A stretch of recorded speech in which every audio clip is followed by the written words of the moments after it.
Those 27 hydroelectric dams, they power over 200 communities.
Coming up on our first rock formation of today's tour.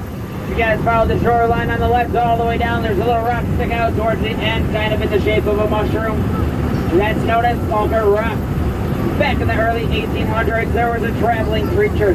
He'd come out here every Sunday and he'd preach the Native Americans in their titanium birch bark canoes.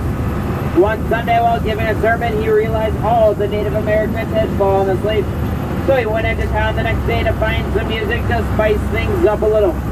All he could find though was a little baby grand piano. So he brought that baby grand out here, set it on top of Pulpit Rock and started playing it the next Sunday. Once he stopped playing though, he realized once again all the Native Americans had fallen asleep. He got so mad he started to jump up and down until he split that rock right in half. That sent the preacher flying all the way across the river to that tree. The green one. And that baby grand piano, well, it fell off to the right of Pulpit Rock where it still lies today. It's got one leg propped up against Pulpit Rock and the keys facing the heavens.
Coming up on our second and most famous rock formation of today's tour.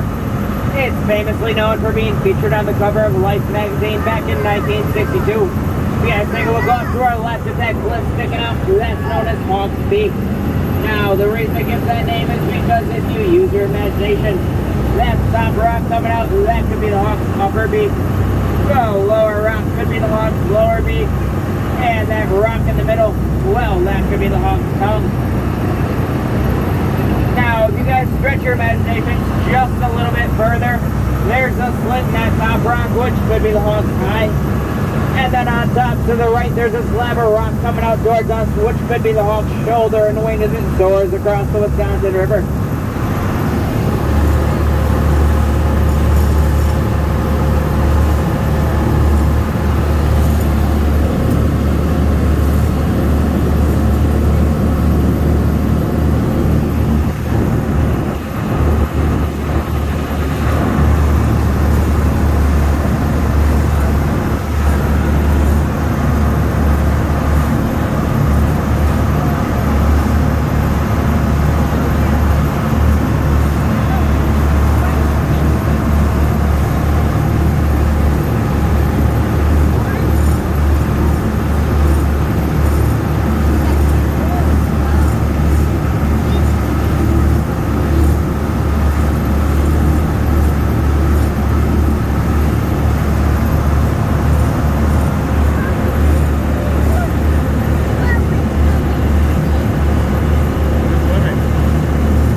guys will notice this beautiful sandstone.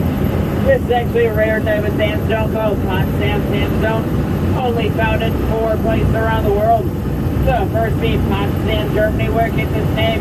The second is Zurich, Switzerland. The third is upstate New York, where it's currently underwater. And last but not least, this 10-mile stretch down the Wisconsin River. This sandstone is so porous that it locks in